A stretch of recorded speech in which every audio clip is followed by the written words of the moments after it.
Hello friends, આજે આપણે બનાવવાના છે ટિંડોરા બટેકાનું શાક। તેના માટે અહીંયા મેં 250 ગ્રામ ટિંડોરા લઈ લીધા છે અને એક મીડિયમ સાઇઝનું ટમેટું કાપીને લીધું છે ને 2 મીડિયમ સાઇઝના બટેકા અને લસણ ને મરચાંની પેસ્ટ લીધી છે। હવે શાક બનાવવા માટે સૌપ્રથમ આપણે ગેસ ઉપર કુકર ચડાવીશું। કુકર ગરમ થાય ત્યારબાદ આપણે કુકરમાં 2 પરી તેલ નાખીશું। તેલ ગરમ થાય ત્યારબાદ આપણે તેલમાં અડધી ચમચી રાઈ અને અડધી ચમચી જીરું નાખીશું। રાઈ અને જીરાને તેલમાં બરાબર થવા દઈશું। રાઈ અને જીરું તેલમાં બરાબર તતરી જાય ત્યાર પછી આપણે તેલમાં ચપટી હિંગનો વઘાર કરીશું। ત્યારબાદ આપણે લસણ અને મરચાંની પેસ્ટ જે બનાવી હતી એ 1 ચમચી નાખીશું અને તેને અડધી મિનિટ માટે બરાબર હલાવી લઈશું।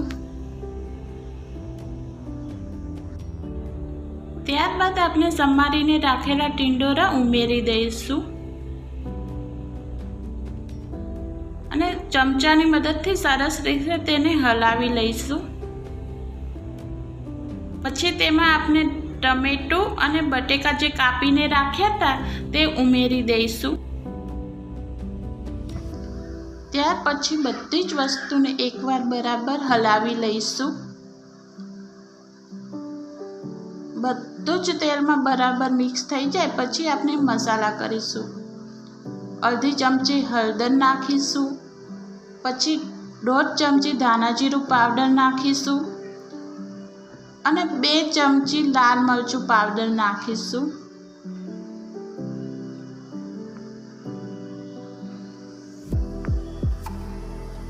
ત્યાર પછી સ્વાદ પ્રમાણે મીઠું ઉમેરીશું।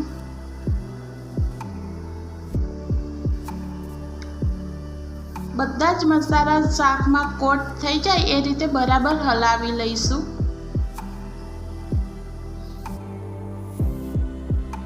બધા જ મસાલા બરાબર મિક્સ થઈ જાય ત્યાર પછી 2 મિનિટ સુધી તેને તેલમાં થવા દઈશું। 2 મિનિટ બાદ બધા જ મસાલા તેલમાં બરાબર ચડી જાય ત્યારબાદ આપણે તેમાં 1 ગ્લાસ ભરીને પાણી નાખીશું। ફરી એક વખત તેને બરાબર હલાવી લઈશું। ત્યારબાદ કુકર બંધ કરીને આપણે તેને 3 વિસલ આવે ત્યાં સુધી થવા દઈશું।